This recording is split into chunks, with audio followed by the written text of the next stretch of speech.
Bonjour, je suis Anne Sapicone, Usborne Organizer et je vous aide à choisir les livres en anglais les plus adaptés pour vos enfants.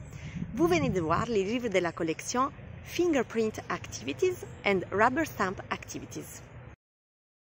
Vous l'avez compris, ce sont des livres qui développent davantage la créativité de vos enfants à partir de 6 ans et plus. Donc je ne vais pas vous dire le contraire cette fois-ci. Leonardo, je ne lui ai pas permis de toucher encore à ce livre-là. L'idée, comme vous le voyez, c'est de pouvoir utiliser peut-être différents doigts pour changer les formes.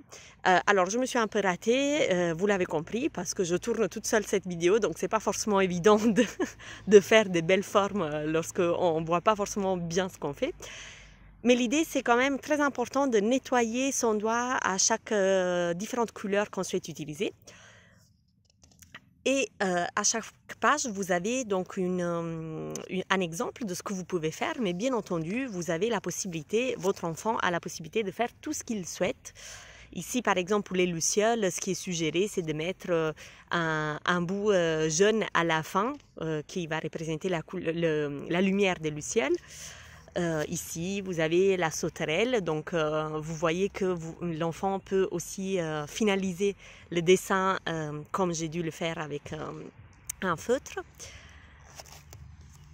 Voilà ce que vous venez de voir.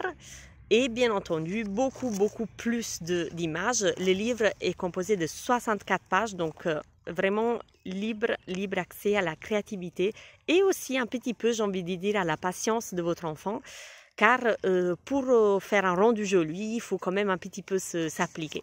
Le deuxième livre que je souhaite vous montrer, dans le même esprit un petit peu de celui-là, c'était pas mon pied, c'était ce livre-là, donc un livre dans la même idée.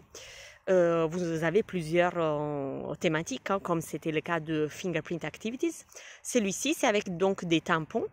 Même principe, sauf que effectivement, cette fois-ci, ça va être les tampons qui vont être utilisés. Et petit élément en plus de ce livre-là, à chaque fois, you have to find the duck. Donc, il faut que l'enfant trouve le canard, le coin-coin.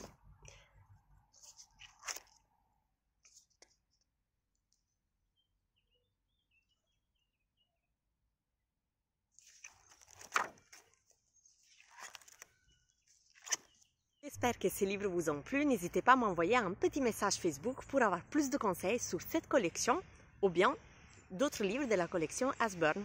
Bye bye, see you soon!